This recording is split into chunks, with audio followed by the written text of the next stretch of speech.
కానీ ముఖ్యంగా ప్రవీణ్ కుమార్ గారు మళ్ళీ దొరల గడిలో పోయే విషయంలో చాలా మంది ఏమంటారంటే ఇప్పుడు మీరు అన్నారు బీఆర్ఎస్ ని గద్దెదించడం కోసమే బిఎస్పీ పనిచేసింది ఎలక్షన్ లో అని చెప్పారు. కానీ అదే ఆర్ఎస్పీ వెళ్ళి మళ్ళీ బీఆర్ఎస్ లో అందులో వీళ్ళని అంటే అందులో జాయిన్ కావడం, అందులో ఇది చేయడం అంటే ఆర్ఎస్ ప్రవీణ్ కుమార్ కావచ్చు, ఒట్టెజాన యాదవ్ గారు కావచ్చు, ఇంకా బీఎస్పీలో పోటీ చేసిన వ్యక్తులంతా ఒకవైపు దొరల రాజ్యం దించాలనుకుంటే చెప్పుకుంటేనే ఈ మళ్ళీ బీఆర్ఎస్ ని అధికారం చేయడం కోసం ప్రయత్నం చేశారని చెప్పేసి ఇప్పుడున్న సోషల్ మీడియాలో బాగా వైరల్ అవుతుంది. దీని మీద మీ అభిప్రాయం? అంటే ఆర్ఎస్పీ పోయి అందులో కలవడానికి కారణం ఏంది? సరే, వాస్తవంగా తమ్ముడు, ఆర్ఎస్పీ గారు ఒక ఐపీఎస్ ఆఫీసరు, బడుగు బలహీన వర్గాల కోసం త్యాగం చేసి వచ్చినటువంటి మాటలు వాస్తవాలు చూసినాం కాబట్టి వారిని నమ్మి ఏకీభవించి బహుజన రాజ్య స్థాపన కోసం ఏదైతే కేసీఆర్ నాయకత్వం తెలంగాణ రాష్ట్ర ఏర్పాటు కోసం ఎట్లయితే పనిచేసినామో ఆర్ఎస్పీ గారి నాయకత్వంలో కూడా ఇయ్యాల కాబట్టి ఇంక 20 ఏళ్ళకైనా ఈ జాతులకు అధికారాన్ని అందించేటటువంటి బాధ్యత వారు తీసుకున్నారు కాబట్టి వారి నాయకత్వం పనిచేయాలని వెళ్ళినాం. సరే, అసెంబ్లీ ఎన్నికల వరకు పర్వాలేదు. సరే, ఆశించిన ఫలితాలు రాకపోవచ్చు, రానంత మాత్రాన నిరాశ నిస్పృహలకు లోను కాకుండా ఉండాల్సిన పరిస్థితి. కానీ మరి ఈనాడు ఆర్ఎస్పీ గారు మళ్ళీ కేసీఆర్ గారి నాయకత్వంలోనే బహుజన రాజ్యం వస్తుందని పోతున్న పరిస్థితుల్లో సరే మేము కూడా చదువుకున్నాం. మాకు ఆ యొక్క విషయంలో మేము ఆర్ఎస్పీ గారిని ఏకీభవించలేదు. సరే, వారి ఇంటర్నల్గా వారికి ఏముందో మనకైతే తెలియదు. ఆర్థికమైన పరిస్థితులు కావచ్చు, రేపు ఉన్నటువంటి మీరు కూడా అంటే ఆర్ఎస్ ప్రవీణ్ కుమార్ గారితోనే మీ ప్రయాణం ఉండబోతుంది. మీరు కూడా బీఆర్ఎస్ జాయిన్ కాబోతున్నారా? బీఆర్ఎస్ పార్టీని ఈ రాష్ట్రంలో బొంద పెట్టాలని మొట్టమొదటిగా గొంతిప్పినటువంటి వ్యక్తిని నేను. అంటే మీరు ఇప్పుడు ఆర్ఎస్ ప్రవీణ్ బీఆర్ఎస్ లో పోవడానికి స్వాగతిస్తున్నారా? నేను మాట్లాడేది అర్థమైంది కదా తమ్ముడు. నేను బీఆర్ఎస్ పార్టీలో క్రియాశీలకంగా పనిచేసి వాళ్ళు చేస్తున్నటువంటి నిరంకుశత్వాన్ని, వాళ్ళు చేస్తున్నటువంటి అణచివేతల్ని ఎదిరించి బయటకు వచ్చి 77 కేసులు ఒకే రోజు నా మీద పెట్టడం జరిగిందన్న విషయం కూడా మీరే మాట్లాడుతుంది. అంటే నా పోరాటమే బీఆర్ఎస్ పార్టీ. అంటే బీఆర్ఎస్ పార్టీ ఒక మంత్రి కానీ ఒక ఎమ్మెల్యే కన్సర్న్ నడిచేటట్టు దాంట్లో ఉన్నటువంటి కార్యకర్తలకు, దాంట్లో ఉన్నటువంటి నాయకులకు ఎలాంటి స్వేచ్ఛ లేదు. వాళ్ళకి ఇక్కడ ఉన్నటువంటి ప్రజలందరూ కూడా తెలంగాణ వాదంతో వాళ్ళకి ఇచ్చిన అధికారాన్ని వాళ్ళ జాగిరి మాదిరిగా వాళ్ళ కుటుంబానికి ఒక గవర్నమెంట్ ఏదో వాళ్ళకు అప్పనంగా కట్టబెట్టినట్టుగా 100 సంవత్సరాలు వాళ్ళ చేతుల్ని పరిపాలన ఉంటుంది అనేటటువంటి విధంగా పరిపాలన సాగింది. కాబట్టి ఆ పార్టీని అందరికంటే ముందు కాంగ్రెస్ పార్టీ కంటే ముందుగా కూడా నేనే వ్యతిరేకించి బయటికి రావడం జరిగింది. కాంగ్రెస్ పార్టీలో నాకు సూర్యాపేటలో అయ్యేటటువంటి అవకాశం లేదు కాబట్టి నేను ఏదో ఉన్న పార్టీలలో బీఎస్పీని ఎంచుకొని బీఎస్పీ పార్టీ ద్వారా మరి ఆ యొక్క కేసీఆర్ యొక్క ఆగడాలు, జగదీశ్వర్ రెడ్డి గారి యొక్క ఆగడాలని ఎండగడుతూ రాష్ట్రంలో మాత్రం బీఆర్ఎస్ పార్టీ మళ్ళీ అధికారంలోకి వస్తే ఇక్కడ ఉండబడినటువంటి జాతులందరూ కూడా బానిసలుగా మారే అవకాశం ఉంటుందనే దాంట్లో సక్సెస్ అయినాం. బీఆర్ఎస్ పార్టీని బొందబెట్టినాం. తర్వాత ఇప్పుడు నేను ప్రవీణ్ సార్తోని స్టార్ట్ కాలే నా రాజకీయ జీవితం. ఇంకో విషయం అంటే మీరు బీఎస్పీలోనే ఉన్నారు, ఏదున్నా మీరు నేను బీఆర్ఎస్ ని ఎండగట్టడం కోసం అప్పుడు ఉన్నటువంటి పరిస్థితుల్లో బీఎస్పీని ఎంచుకున్నారు.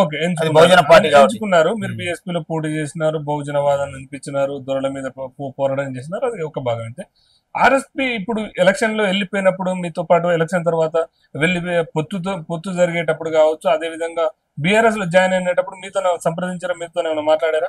నాకు 1-2 సందర్భంలో వాళ్ళ మనసులో ఉన్నది అనుకుంటా, బీఆర్ఎస్ పొత్తు పెట్టుకుంటే ఎట్లుంటది అని అడిగినప్పుడు మాత్రం నేను కరాఖండిగా చెప్పేసిన, అదేం సార్ మన పోరాటమే వాళ్ళ మీద కదా, మళ్ళీ గడిలు బద్దలు కొడతామని చెప్పినటువంటి మనం మళ్ళీ వాళ్ళతో పొత్తు అంటే అంటే మనం నేషనల్ పార్టీలతో పొత్తు పోయేటటువంటి అవకాశం లేదు. మాయావతి గారు యాక్సెప్ట్ లేదు.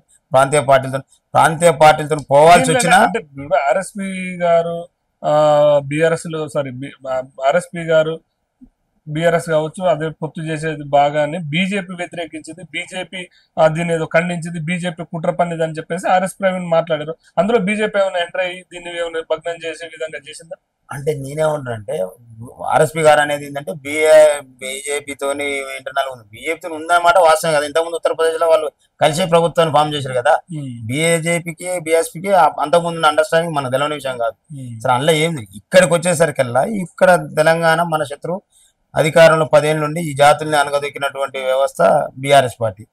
దాంతో మనం పొత్తు అంటే కరెక్ట్ కాదు సార్ అనే అభిప్రాయం మాత్రమే చెప్పిన. తర్వాత ఆయన పొత్తు పోయిండు, తర్వాత పోయిండు, దాంట్లో విలీనం అయింది. ఇంకోటి ఆ తర్వాత ఎప్పుడు మిమ్మల్ని సంప్రదించారు? నేను మాట్లాడలే. ఇక వారికి తెలుసు నా భావజాలం.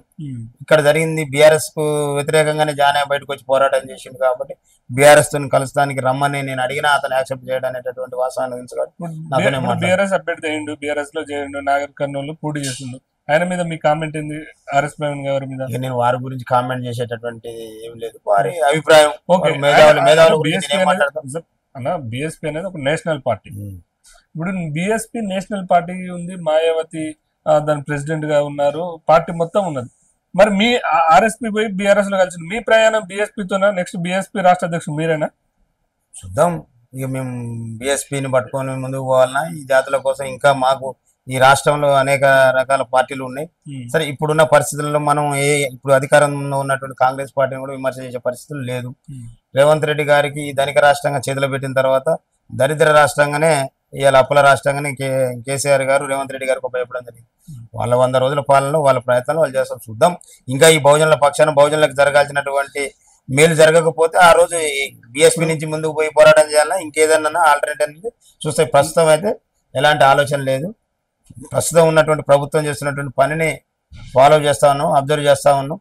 ఇప్పటి వరకు ఉన్నటువంటి ముఖ్యమంత్రి గారి పాలన బేషుగ్గా ఉంది. ఏదైనా ఈ పాలన ఇబ్బంది జరిగినప్పుడు మళ్ళీ మేము బయటకు రావాల్సి వస్తుంది. ఈ వ్యాఖ్యలు చూస్తుంటే మీరు ఏమన్నా కాంగ్రెస్ సంప్రదింపులు చేసి కాంగ్రెస్ లో పోయే అవకాశం ఏమన్నా ఉన్నదా? కాంగ్రెస్ బీజేపీ ఇంకా సంప్రదింపులు లేవు, వేరే ఏం లేదు. మేము వచ్చినటువంటి ఆలోచన, మా లక్ష్యం బహుజనవాదం అని ఎంచుకొని వచ్చినాం. మా నాయకుడు మధ్యన వదిలిపెట్టిపోయిండు. ఇప్పుడు మళ్ళీ అంటే మీరు ఇప్పుడు కాంగ్రెస్ లో జాయిన్ అయినా ఎక్కువ మొత్తం వాళ్ళు ఎస్సీ నల్గొండ జిల్లాలో అంటేనే ఒక వర్గం, అంటే రెడ్డి వర్గం ఇది చేసింది. మరి ఒకవేళ మీరు ఇన్ కేస్ కాంగ్రెస్ లో పోతే ఈ బహుజనవాదం ఎట్లా బతుకుతుంది కాంగ్రెస్ లో? అంటే నేను ఏమంటానంటే కాంగ్రెస్ పార్టీలో పోతున్నా బీజేపీ పార్టీలో పోతున్నా అనే దాని అప్పుడు ఆ అవసరం వచ్చినప్పుడు దాని గురించి మాట్లాడదాం. ఇప్పుడు ఎవరో ఒకరు బీఆర్ఎస్ పార్టీని రెడ్లు కావచ్చు ఇంకోళ్ళు కావచ్చు ఎదిరించి నిలబడరు కాబట్టి కదా ఇలా అక్కడ నల్గొండ జిల్లాలో 11 సీట్లు వాళ్ళకి అవకాశం ఇచ్చారు. ఓరి ఓట్లు వేసిందంతా బహుజన వర్గాలే కదా. పాలించే వాళ్ళు అలా అయినా పాలించేటటువంటి వాళ్ళని ఎన్నుకున్న వాళ్ళు బహుజనులే. అంటే బహుజనులకు వాళ్ళ మీద ప్రేమ ఉంది. వాళ్ళు ఆ బహుజనుల ప్రేమను మర్చిపోయి ఒకవేళ వాళ్ళ ప్రేమ అభిమానాలకు తగ్గట్టుగా పరిపాలన చేయకపోతే అప్పుడు మళ్ళీ మా ఆలోచన ఏందనేది మేము బహుజన నాయకులుగా మళ్ళీ మేము మాట్లాడుతాం. ఇంకొక విషయం ఏంటంటే